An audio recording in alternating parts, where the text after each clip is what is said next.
Hi friends, good morning. So today is 15th August, happy independence day. चलिए देखते हैं आज क्या था। हमारा काम तो है भैया नोट्स बनाएं।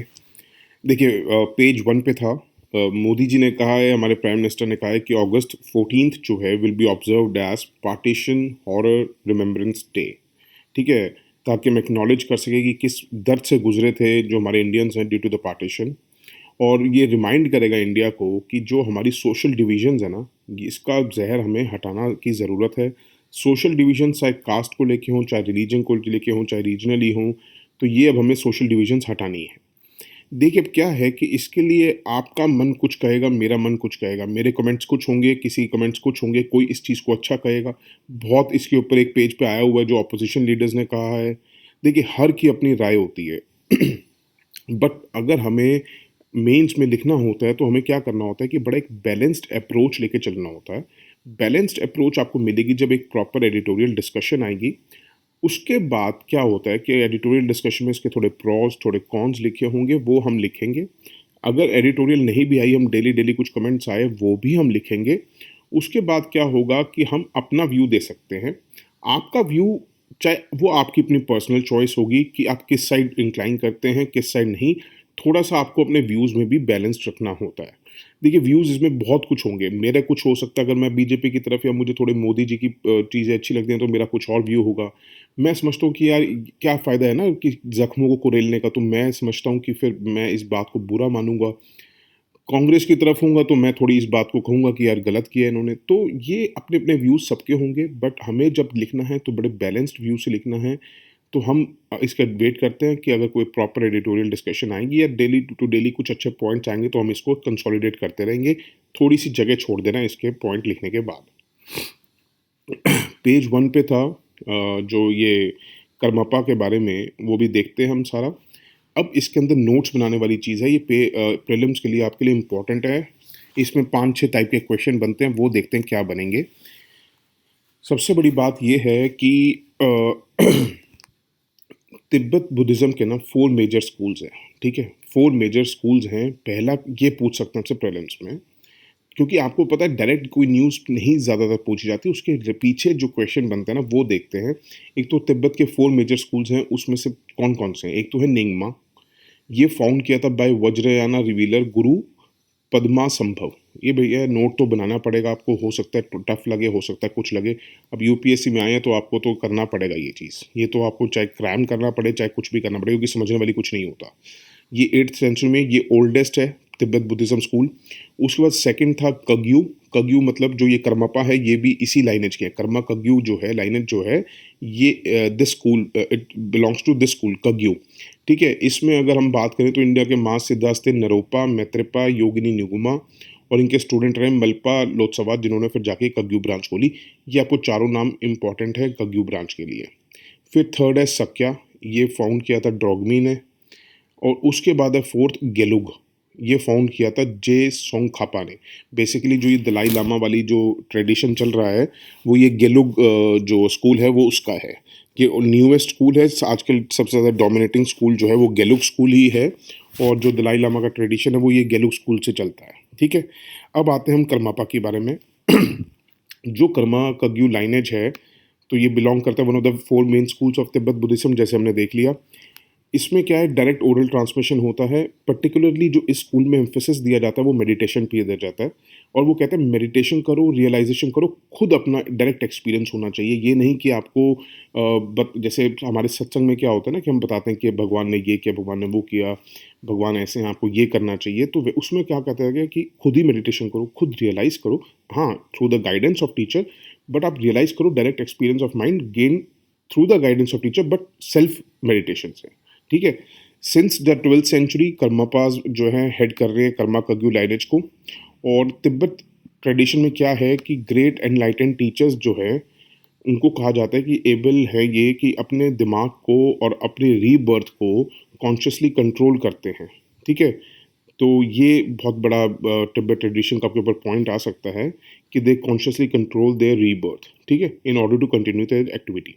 जो प्रेजेंट कर्मपा वो हैं, क्या नाम है, ओगेन त्रिनले दोरजे। बेसिकली 1983 में, 1981 में जब 16th की जब पूरे हुए थे, तो 17th इनको बनाया गया था। ये पैदा ही तब हुए थे। तो इनको जो गवर्नमेंट ऑफ इंडिया ने ना identity certificate yellow card issue कर रखा था, जो एक्चुअली क्या येलो कार्ड जो है इंडियन गवर्नमेंट तिब्बतन्स को इशू करती है ताकि वो इंडिया में इजीली मूवमेंट कर लें अपनी, ठीक है, फॉर ईज ऑफ ट्रैवल। अब उसमें क्या है कि आपको कई जगह जाने की रिस्ट्रिक्शंस हो जाती हैं, तो इसलिए ये 17th जो कर्मापा थे, ये बहुत रिस्ट्रिक्टेड फील करते थे जब ये जब आ गए थे यहाँ पे हिंदुस्तान में। तो उसके बाद इसलिए 2017 से ये गायब है। अब कभी ये यूरोप थे, कभी कहीं थे। आजकल पता चलता है कि इन्होंने 2017 के बाद डोमिनिकन सिटीजनशिप ले ली है, ठीक है। तिब्बतन बुद्धिज़्म आपसे ये पूछ सकते हैं कि ये महायाना बुद्धिज़्म है। देखिए, महायाना या वज्रयाना नहीं है खाली। इन्होंने क्या कर रखा है, तिब्बतन बुद्धिज़्म जो है ना, ये मिक्स है। ये इन्होंने महायाना बुद्धिज़्म को तांत्रिक और शैमानिक से भी जोड़ रखा है। साथ में इन्होंने क्या कर रखा है, एंशिएंट तिब्बतन रिलीजन हुआ करता था कॉल्ड बॉन। याद रखिएगा, तिब्बतन रिलीजन था एक बॉन। वो और महायाना बुद्धिज़्म और वज्रयाना बुद्धिज़्म, इन सब का मिक्स है तिब्बतन बुद्धिज़्म।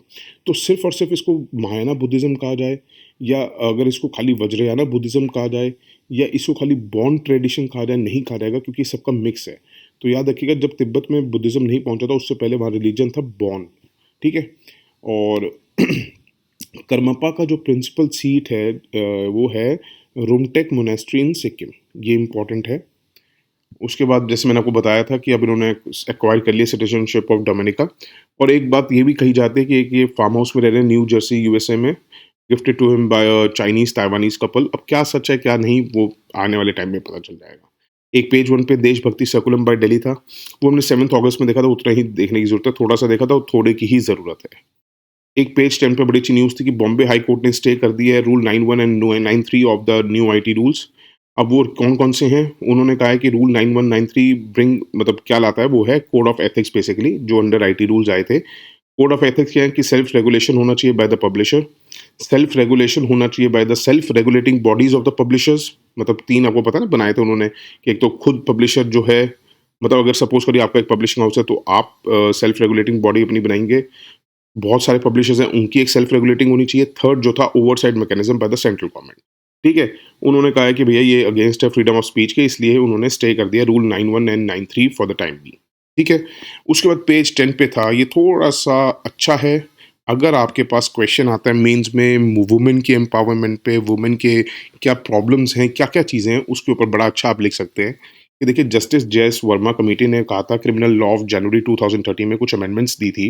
उन्होंने कहा था कि जो मैरिटल रेप इम्यूनिटी है, वो हमें बंद करनी चाहिए, रिमूव करनी चाहिए। हम सिर्फ ये कहें कि एक्यूज जो है और विक्टिम जो है मैरिड है, या कोई और इंटीमेट रिलेशनशिप में है, वो एक फैक्टर नहीं हम कह सकते कि भैया इस इंसान को कम सज़ा होनी चाहिए या इसको इम्यूनिटी मिलनी चाहिए। बट वो अनसुनी गई गवर्नमेंट के कानों पे। उन्होंने फिर एक एग्जाम्पल भी दिया था कि इम्यूनिटी जो मैरिटल रेप इम्यूनिटी थी has been withdrawn in most foreign jurisdictions. आप भी अगर ये एग्जाम्पल देंगे तो अच्छा लगेगा। कहेंगे इंग्लैंड और वेल्स में उन्होंने ये कहा था इन 1991 कि जो मैरिज है आज के ज़माने की, वो इक्वल्स की है, मतलब पति और पत्नी दोनों का दर्जा बराबर है, कोई किसी का गुलाम नहीं है। ना पति पत्नी का गुलाम है, ना पत्नी पति की गुलाम है।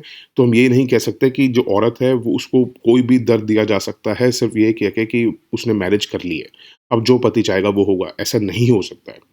और लेजिस्लेटिव एबिलिटी जो मैरिटल रेप है continues to survive in the statute book. जो अभी भी हमारे जो एमनेस्टी दी जाती है, मैरिटल रेप को बचाव दिया जाता है, इम्यूनिटी दी जाती है, आज भी है हमारे स्टैट्यूट बुक में। डिस्पाइट कई डिसीजंस दिए हैं सुप्रीम कोर्ट ने, अपहोल्डिंग की बॉडी इंटीग्रिटी है और प्राइवेसी है वुमेन की, उसको अपना अधिकार है प्राइवेसी का, उसकी भी अपनी अपने शरीर को लेके एक इंटीग्रिटी है, ईमानदारी है, इज्जत है। अगर वो no means no, basically no means no. तो ये कई बार सुप्रीम कोर्ट ने भी अपहोल्ड किया है, बट आज भी वो हमारी कानून की किताब में है कि इम्यूनिटी दी जाएगी। रीसेंट रिस्पॉन्सेस अगर हम देखें, देखिए उसमें बहुत सारे केसेस दिए हुए हैं। सारे केसेस देखने की ज़रूरत कभी नहीं होती, बीच बीच के केसेस को छोड़ दिया जाता है। आप बहुत लेंदी आंसर नहीं लिखना है, आप कोई जस्टिस का या उसका एग्जाम्पल नहीं देने जा रहे हैं, या आप कोई कोर्ट में कानून का केस नहीं लड़ने जा रहे हैं कि आप बड़ी सारी रेफरेंसेस देंगे। 2-3 रेफरेंस आपने बता दिया कि कौन सी कमेटी बैठी थी, उसने क्या कहा था, सुप्रीम कोर्ट क्या कह रहा है, फॉरेन के जुडिक्शंस में क्या है, और रीसेंट रूलिंग्स क्या आई हैं, इतना ही दीजिएगा। तो रीसेंट रिस्पॉन्स भी बड़ा कॉन्ट्राडिक्टरी रहा है। जैसे केरला हाई कोर्ट ने तो कहा है कि मैरिटल रेप अगर हुआ है तो एक वैलिड ग्राउंड है फॉर डिवोर्स। बट अभी जो लेटेस्ट महाराष्ट्र ने दिया है, उन्होंने एंटिसिपेटरी बेल ही दे दी आदमी को कि भैया उन्होंने कहा है कि फोर्सिबल सेक्स अगर आपने किया अपनी वाइफ के साथ तो वो इलीगल नहीं है। और दो she said it left her paralysed, तब भी महाराष्ट्र हाई कोर्ट ने ऐसा कहा है। तो ये आपका जो आंसर है ना, ये कंप्लीट हो जाएगा अगर इस पे कुछ आता है तो, क्योंकि आपने सब कुछ कवर कर लिया। आपने फॉरेन जुडिक्शंस में क्या हो रहा है वो भी कवर कर लिया, हिंदुस्तान में कौन सी कमेटी बैठी थी उसने क्या राय दी वो भी कवर कर लिया आपने, आज भी वो मौजूद है हमारे कानून में वो भी कर लिया आपने, सुप्रीम कोर्ट क्या कहता है वो भी कर लिया, और रिसेंट उसके ऊपर क्या कानून बने हैं, वो रिसेंट रूलिंग्स क्या आई हैं वो भी आपने कर लिया। इससे ज़्यादा कुछ करने की ज़रूरत नहीं है, ठीक है। पेज 13 पे रिपोर्ट ऑन क्लाइमेट चेंज के बारे में फ्रीक्वेंटली आस्क्ड क्वेश्चन में पूरा था, वो हम ऑलरेडी 10 अगस्त पे देख चुके हैं, effects of on India because of climate change. उससे ज़्यादा कुछ करने की ज़रूरत नहीं है, ठीक है। बाकी वो जो फीचर्स रिपोर्ट में बहुत सारे पेजेस आए हुए थे, हमने सारे पढ़े, टाइम बहुत लगा, बट ये है कि अच्छे थे पढ़ने में। आपका मन करे तो पढ़ लीजिएगा, बट वो सब कुछ हिस्ट्री में है ही हमारे। तो जब देखिए वो एक आम जनता के लिए ठीक है, वो दोबारा रिमेंबर होता है, रिमाइंड कर पाते हैं कि हर चीज़ you get to know. But हम लोगों को तो वैसे भी हिस्ट्री पढ़नी है और बहुत डिटेल में पढ़नी है, तो अपने लोगों को ज़रूरत नहीं है, बट अगर आप पढ़ना चाहें तो पढ़ सकते हैं, ठीक है। That's it for today, thank you so much, have a good day, bye, take care, God bless you all and happy independence day once again.